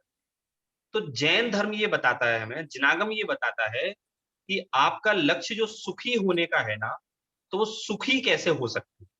हम अपनी लाइफ का लक्ष्य क्या बनाएं? Permanent happiness. हैप्पीनेस नहीं, हैप्पीनेस तो हम ढूंढ रहे हैं, काय में, पैसे में, पद में, प्रतिष्ठा में, मान में, लेकिन वो मिल नहीं रही है हमें, वो टेम्परेरी है वो। तो हमारी लाइफ का लक्ष्य होना चाहिए सुखी, लेकिन उसमें स्थायित्व होना चाहिए, परमानेंट होना चाहिए। तो हमारी लाइफ का टारगेट स्थायी सुखी है, और वो मिल सकता है हमें 12 भावनाओं को चिंतन करने से।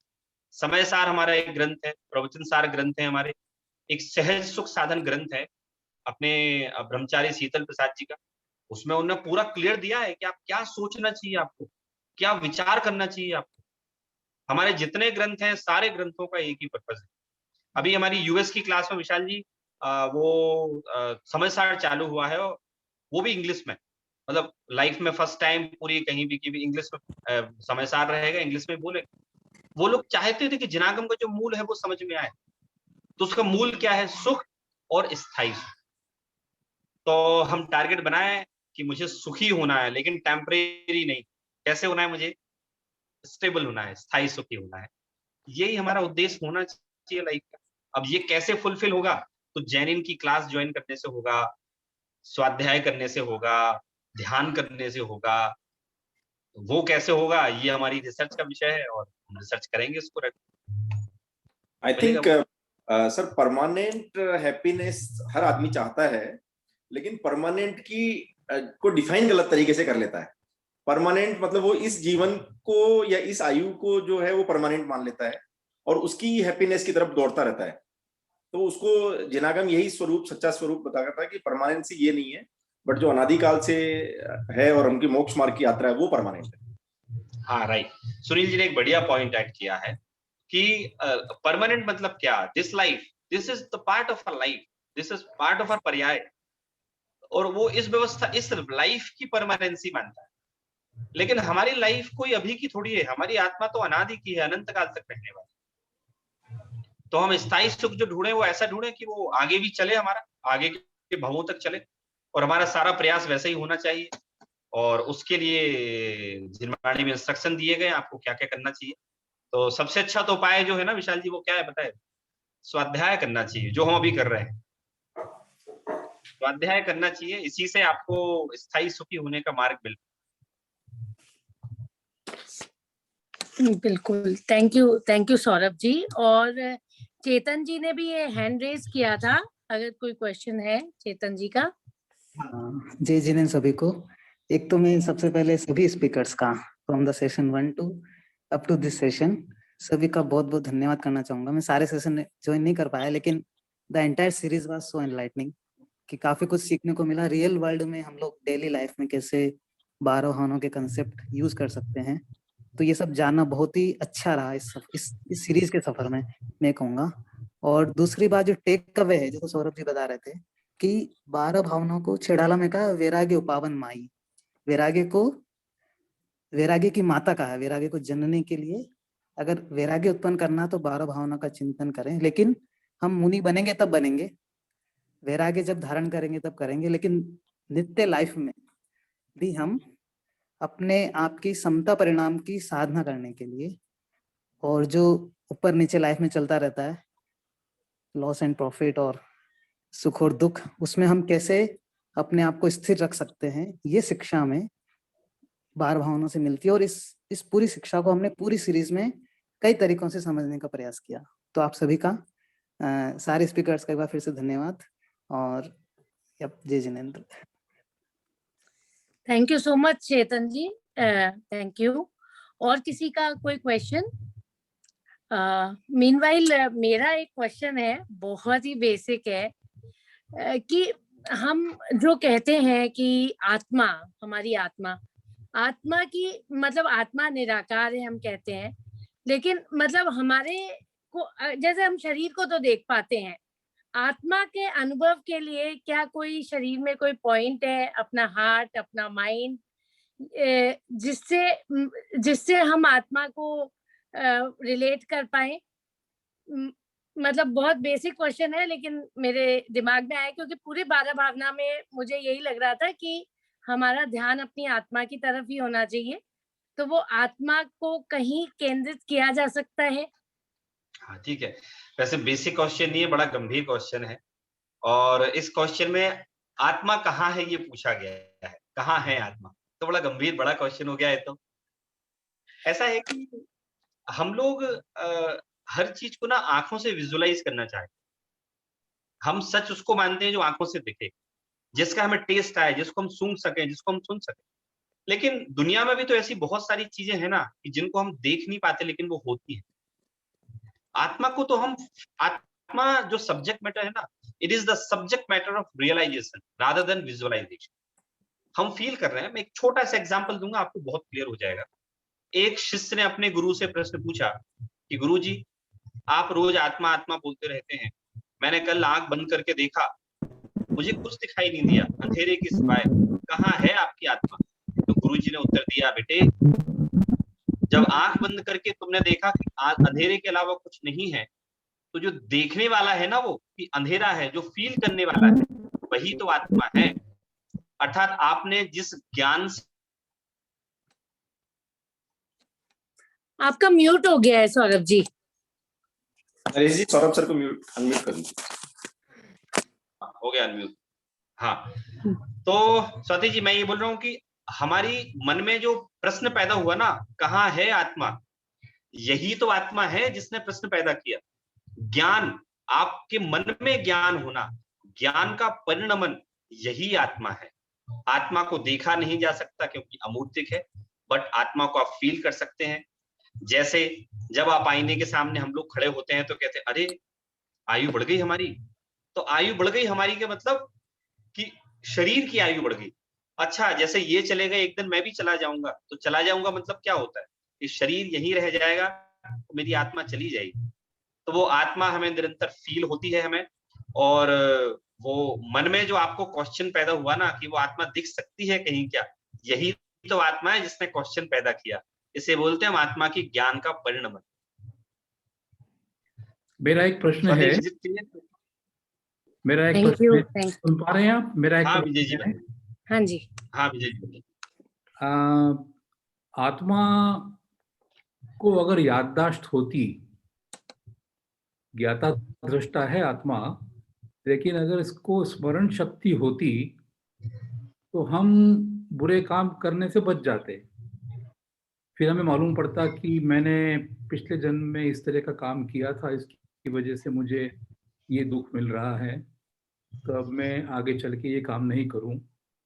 ये पढ़ने से तो हमें मालूम पड़ता है, लेकिन अगर साधारण व्यक्ति को मालूम पड़ जाता कि मैंने ये गलत काम किया था, इसकी वजह से मैं ये भुगत रहा हूं, तो आत्मा में स्मरण शक्ति क्यों नहीं है? आत्मा में स्मरण शक्ति है, उसे हम बोलते हैं संस्कार रूप में है। जैसे एक आप लोगों ने सुना ही होगा थियरी ऑफ रीइंकार्नेशन। एक यूएस के बहुत फेमस राइटर हुए हैं, उन्हें 40 साल रिसर्च करके ये बताया कि रीइंकार्नेशन होता है। और वो रीइंकार्नेशन में क्या होता है कि उनको पूर्व जन्म की चीजें याद आ जाती है। हम लोगों ने भी कई सारी घटनाएं सुनी होंगी। एक आगरा की तो घटना बहुत फेमस है। तो वो उनको जो पूर्व जन्म का याद आ रहा है, तो आत्मा में गया था ना वो पूरी मेमोरी, तभी तो याद आ रहा है ना। अब रही बात, हम बोलेंगे कि पूरा याद क्यों नहीं आता है, हमें याद क्यों नहीं आता है, तो उसके लिए हम ये बोल सकते हैं कि कर्म की व्यवस्था है। ज्ञानावर्णी दर्शनावर्णी कर्म होते हैं, वो कर्म जिसके आड़े आते हैं तो वो नहीं आता, वो जिसके उस जाति के कर्म उदय में आते हैं उनको याद आ जाता है। और हमारी आत्मा कोई अभी की थोड़ी है, हमने बुरे पाप किए होंगे अभी से 100 भाव पहले, लेकिन उसका रिजल्ट हमें मिल रहा है अभी। उसको हम बोलते हैं 4 प्रकार के कर्म होते हैं, प्रकृति, प्रदेश, स्थिति और अनुभाग। स्थिति मतलब उसका ड्यूरेशन था कि इसका जब उदय आएगा, ये आएगा आपका 5000 साल बाद आएगा। तो 5000 साल पहले कर्म बांधा था, 5000 साल बाद उदय में आ रहा है। तो आत्मा में मेमोरी होती है। विजय जी, बहुत सिंपल सा एग्जांपल देता हूँ, आपने फील किया होगा, मैंने काफी लोग जो नए होते हैं, कुछ आपसे छोटे होंगे, साथ के होंगे, आप बोलते हो बेटे ना जाने तुम्हें देख के क्यों मुझे अपने आप अनुराग आता है, पता नहीं तुम्हें देख के अच्छा लगता है, तुम्हारी हेल्प करने का मन करता है। तो बोलता अंकल मुझे भी आपको देख के बहुत अच्छा लगता है। तो आप जानते हैं क्या है ये?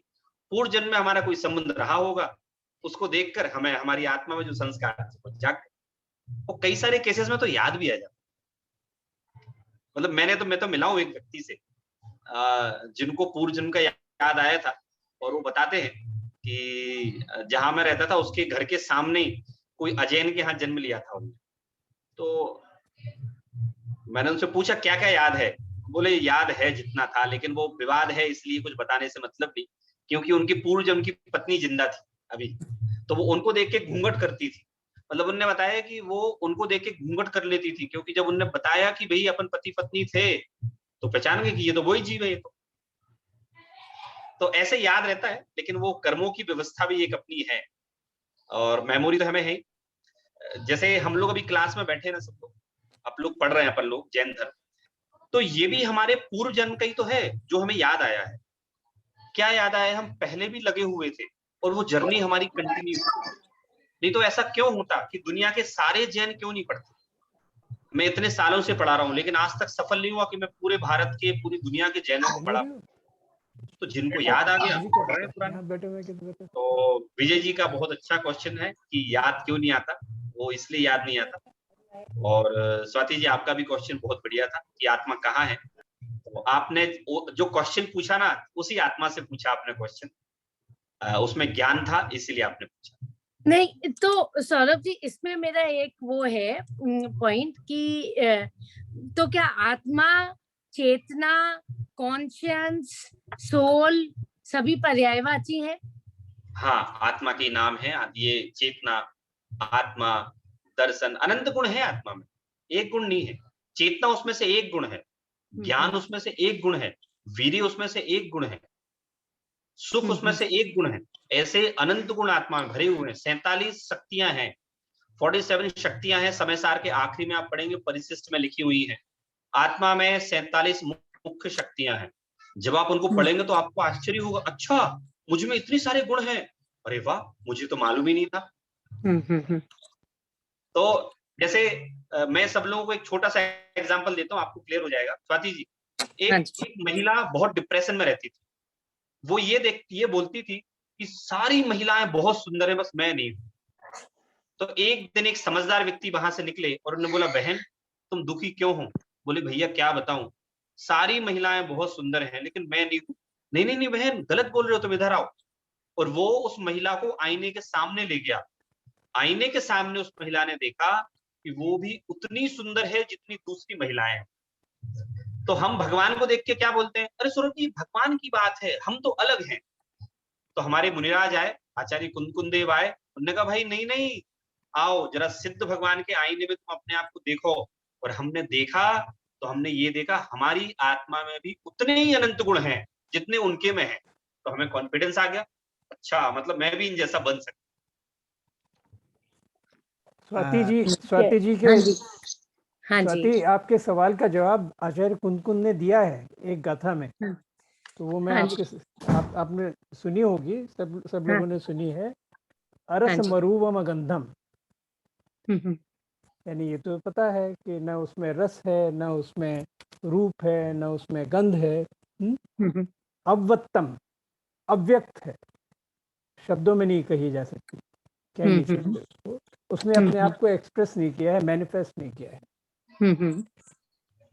चेतना गुणमसद्दम, चेतना ही उसका गुण है। और गुण और गुणी को आप एक ही मान सकते हैं, उनमें तादात्म्य का संबंध होता है। जो गुण है वही गुणी होता है ना। तो इस तरह से आत्मा ही चेतना है, चेतना ही आत्मा है। चेतना गुणम असद्दम, शब्दहीन है, शब्द नहीं है कोई उसका। ज्ञान अलिंग गहणम, इसको जानो कैसा, अलिंग ग्रहणम, लिंग से ग्रहण नहीं किया जा सकता। हमारी लिंग क्या है, हमारी इंद्रियां, इंद्रिय ग्राह्य नहीं है ये, तो आप उसे नहीं देख सकते ना। आप ये कहते हैं कि हमें दिखती नहीं, नहीं दिखेगी क्योंकि इंद्रिय ग्राह्य है ही नहीं। इंद्रियातीत उसका ग्रहण होता है, इंद्रियों के ऊपर जाकर आप उसे देख सकते हैं। और जीव मणिदिठ संथानम, यानी जीव जो है आपका, आपकी आत्मा जो है वो अनिर्दिष्ट संस्थान है, यानी उसका पहले से कोई रूप, पहले से कोई आकार निर्धारित नहीं है। जिस शरीर में जाती है, जिस पर्याय में होती है, उसका ही आकार ले लेती है। तो ये है, तो आपके सारे प्रश्नों का उत्तर इस एक गाथा में है। Thank you uncle. स्वाति, हाँ जी, मैं थोड़ा और इसमें ऐड करना चाहूंगा। पहली चीज, आत्मा शरीर के हर एक एक प्रदेश में है, राइट। आत्मा कहाँ है, ये उसका जवाब तुम्हारा इसमें मिलेगा। दूसरा, आत्मा को फील कैसे करें, वो तो बहुत अच्छा, तुम दूर बैठी होने में एक हल्का सा पिन मारता और जहां जहां पिन मारने में तुम्हारी चीख निकलती वहां वहां आत्मा, राइट।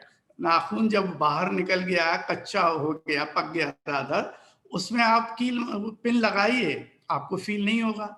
बाल जब बाहर आ गए, उसमें आप कट करिए तो उसमें फील नहीं होगा। तो जहां जहां हमको फीलिंग हो रही है वहां वहां आत्मा। दूसरा, वो विजय भाई ने एक स्मरण की बात कही थी, तो शायद सौरभ जी पहली बार आए हैं इसमें, मैं उनको बता दूं कि ये जो तुम्हारे सामने बैठा है ये प्रत्यक्ष एग्जाम्पल है पुनर्जन्म का। और मैं दिल्ली में ही पैदा हुआ था, और कमल भाई को मेरे सारे डिटेल मालूम है कि पहले सिंधी था, तेरे बच्चे थे, और क्या क्या शॉप्स थी मेरी आदि, और कंफर्मेशन नहीं हो पाया क्योंकि बचपन में ही फादर की डेथ हो गई जो मुझे दिल्ली लाने वाले थे, तो इसलिए कंफर्मेशन नहीं हो पाया। हालांकि कुछ हिंट्स मिले बाद में। मैं सिंधी के शब्द यूज करा करता था बचपन में, जबकि हमारे आसपास सिंधी नहीं थे। रहा सवाल स्मरण का, तो जैसा सौरभ भाई ने कहा, संस्कार, ये संस्कार आते कहाँ से हैं? आप देखिए, जो एक इंद्रिय जीव है उसके अंदर भी संस्कार पड़े हुए हैं, उसकी जड़ें भी उस डायरेक्शन में जा रही हैं जिधर पानी है। किसने सिखाया उसको? बाकी को तो छोड़िए, मेरे जो बच्चे होते हैं उनको दूध तो आपने मुंह में दे दिया, पर शक करना कौन सिखा रहा है उनको? ये पुराने संस्कार ही तो हैं। जिस पर्याय में जो जाता है वो पर्याय के संस्कार पूर्व से लेकर आता है, तो स्मरण से ही तो लेके आता है। अब प्रश्न आया कि जाति स्मरण सबको क्यों नहीं हो रहा, रेयर को क्यों हो रहा है? तो उसमें आप देखिए, जब मैं नरक से आऊंगा तो मैं क्या लेके आऊंगा मेमोरीज। जब मनुष्य से मनुष्य बनूंगा, मैं जानवर से आ रहा हूं तो मैं क्या मेमोरी लेकर आऊंगा? पुरुष से पुरुष बन रहा हूं तब मेमोरी आने की संभावनाएं होती हैं। जितने भी अपन ये पुनर्जन्म के केसेस सुने हैं उसमें मैंने तो आज तक ये नहीं सुना कि मैं पहले स्त्री था, या कोई स्त्री कहे कि मैं पहले पुरुष था। तो लगता ये है कि उसमें मेजर ट्रांसफॉर्मेशन होते होंगे और उसमें वो मेमोरीज वाइप आउट हो जाती होंगी। सिर्फ पुरुष से पुरुष और स्त्री से स्त्री एक ही संभावना बची जिसमें कि वो मेमोरी साथ में आ जाती हैं, रेयरली। ये मैं उदाहरण देना चाह रहा था, लेकिन मैंने कहा कि बहुत व्यक्तिगत बात हो जाएगी, तो इसलिए मैंने नहीं कहा। लेकिन हम लोग सब जानते थे, बड़ी मजाक भी इनकी उड़ाई लेकिन जाती बढ़िया थी। है, सामने और सामने प्रूफ हो गया हमारे सामने, मुझे किसी हाँ, और को नहीं लाना पड़ा। और बड़ी मजाक बनाई जाती थी बचपन में इनकी। मेरे मामा हैं और हम लोग अच्छा, एक ही उम्र के हैं, तो मजाक का भी रिश्ता है हमारा। तो वैसे मैं ये बता दूं कि अब चूंकि पिछले जन्म में इनके 13 बच्चे हो गए थे, इसलिए इन्होंने इस जन्म में विवाह नहीं किया, वो कई जन्मों का हिसाब हो गया है।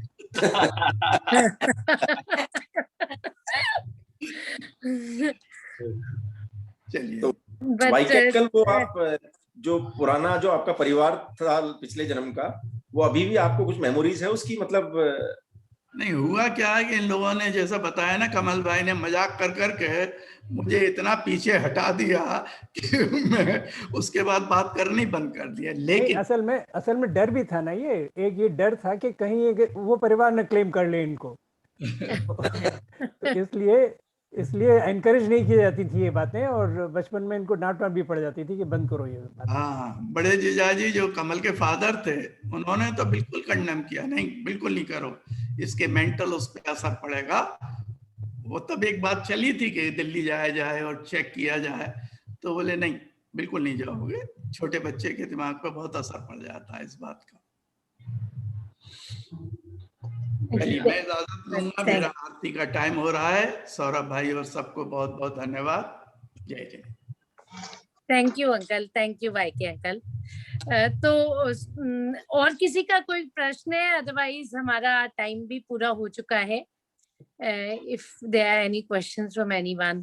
मैं हाँ जी, छोटी सी बात ऐड करना चाहती हूँ, जो कि कमल अंकल ने बोला और स्वाति का जो क्वेश्चन था कि हम लोग बोलते हैं कि हमारी 5 इंद्रियां हैं, हम उन इंद्रियों के थ्रू देखते हैं कि आंखों से हम देखते हैं या कानों से हम सुनते हैं, बट एक्चुअली में वो तो एक मीडियम है कि आंखें हमारे बॉडी पार्ट्स हमें हेल्प कर रहे हैं आंखें देखने में या कान सुनने में, बट एक्चुअली में जो हो रहा है, जो अंकल ने बोला था, कमल अंकल ने, कि वो तो आत्मा का ही गुण है जिसकी वजह से हम देख पा रहे हैं, सुन पा रहे हैं या कुछ फील कर पा रहे हैं। बस इतनी सी बात ऐड करनी थी। Thank you so much Renu, thank you. तो और किसी का कोई पॉइंट? बढ़िया, आज बहुत अच्छा डिस्कशन चला और मुझे इस प्रसंग में एक कुंकुंदाचार्य की गाथा याद आ रही है कि सुध परिचितानुभूता सब्बस्व भी काम भोग बंध कहा शुभलंबो रणवरिना विहतस्य। मतलब काम भोग बंधन की कथा सुनना बहुत सुलभ है और लोग सुनते भी इंटरेस्ट से, लेकिन आत्म कल्याण करने की कथा कहना और सुनना बड़ा दुर्लभ है, उसे लोग नहीं सुनते। बट स्वाति जी, विशाल जी, आप और आपकी सब टीम ने ये पॉसिबल कर दिया कि हम लोग जो एक बहुत हेल्दी आध्यात्मिक डिस्कशन करते हैं, तो हमने आचार्य कुंद की बात मानी कि जो उन्होंने कहा ये कथा सुनना बड़ा दुर्लभ है, and we are discussing since last 1 hour. और आपके जो भी सेशंस होते हैं तो बहुत बढ़िया रहा, आपके क्वेश्चंस, आप लोगों की समझ। Very thank you so much Saurabh ji. और आपने एक अमेजिंग एंडिंग की है हमारी भारत भावना सीरीज की, जो पूरे कोरोना टाइम में चली। और मतलब अब वी आर जस्ट होपिंग, आपका ये सुन के मैंने कहा स्ट्रेस मैनेजमेंट, टाइम मैनेजमेंट, उन सब के वर्कशॉप भी हमें करवाने हैं। हमारे प्रोफेशनल ग्रुप को इन सब की बहुत जरूरत है, तो we will come back to you with request for more sessions. But ये वाला, this was very very enlightening and thank you so much for this. आप सभी से मिलकर अच्छा लगा मेरा, कमल अंकल से और उनके भांजे से, दोनों से पहचान हुई। आपके विचार नहीं, वो मामा जी हैं। अच्छा, वो मामा जी। हाँ, सौरभ जी, वाईके अंकल और कमल अंकल हमारे ग्रुप के मेंटर्स हैं और दे ऑलवेज ऐड टू, क्योंकि आप जैसे विद्वान व्यक्ति तो कभी कभी आते हैं, बाकी हम लोग एक एक सेशन लिए हैं तो हमारे को पूरा ऐड कर देते हैं कमल अंकल और वाईके अंकल, जो भी हम लोगों के सेशन में कमियां रह जाती हैं। तो या very good, it is nice to meet you. आप लोगों से अब जब वहां आऊंगा तो कभी फेस टू फेस ही मिलना हो पाएगा, अभी डिजिटली मिलना हुआ। बिल्कुल बिल्कुल सौरभ जी, अब की बार आप दिल्ली आएंगे तो definitely we will have a meeting with the genuine members, surely. Swati ji, एक चीज और बस, पीयूष की बिना और अपने जो सीमेंस वाले हैं, नाम भूल गया इनके, प्रशांत भैया, can we have comments of Piyush और प्रशांत भैया if possible? Yes yes yes, Piyush भैया, प्रशांत भैया, please. They were the instrumental to begin this. I think Prashant Bhaiya has already left. Pishwan Bhaiya also even left. Piyush Bhaiya I cannot see right now. No, he left, I think, just about 2 minutes. वो पूरे session में थे, अभी leave कर दिया होगा तो। But anyways Saurabh ji, thank you so much. इसके पहले मैं बता देता हूँ, मेरी हाँ। कब की भावना थी पूरे लॉकडाउन में, जैसे बताया सुनील जी ने और हम लोगों ने सर को रिक्वेस्ट किया, सर ने टाइम निकाल के मैं ग्रंथ पूरा करवाया शुरू से लास्ट तक और दूसरा स्टार्ट किया। तो जो चांस हमें मिला, जैसे आज मेरा सपना पूरा हो गया कि सौरभ सर ने जेनिन प्लेटफॉर्म पे हम सबको आके हम सब एक साथ आ गए, हमारे क्वेश्चन आंसर, तो ऑलरेडी इतनी अच्छी हमारी टीम है जो एक अच्छी बुनियाद है। आई थिंक ये सीरीज आगे चलती रहेगी और बहुत खुशी हुई। Thank you so much Swati ji, everyone. Over to you. और सौरभ जी, हम आपको अपनी हर सीरीज में इनवाइट करेंगे ऐसे ही मतलब ओवरव्यू देने से, जिससे हमारी उस सीरीज की प्रॉपर लर्निंग कंफर्म हो सके। And thank you very much. और जो आप यूएस वगैरह में सीरीज ले रहे हैं, तो if you can also share the link that, because मैं हमारे करता हूँ। काफी यूएस के मेंबर्स भी हैं, so just in case anybody is interested. आज तो स्वाति जी क्या है पता है, मैं 6:30 बजे से पढ़ा रहा हूँ, 6:30 से 7:30 तक अच्छा। यूएस की क्लास थी। अच्छा। तो 7:30 से 8 तक मैंने थोड़ा बताने के लिए पढ़ा आप लोगों को, फिर 8 से अभी तक सेशन चला था। Since 6:30 I am continuously teaching, it's my pleasure. हाँ जी, हाँ जी। नहीं, but thank you so much. और जो आपने ये अलग अलग ऑथर्स की बारह भावना ली, that was the best part, जैसे कि वाईके अंकल ने भी बोला। तो डेफिनेटली हमारा काफी राउंड अप नॉलेज हुई है। Thank you so much for that. Thank you. Thank you. जय जिनेन्द्र। जय जिनेन्द्र। Thank you everyone. जय जिनेन्द्र।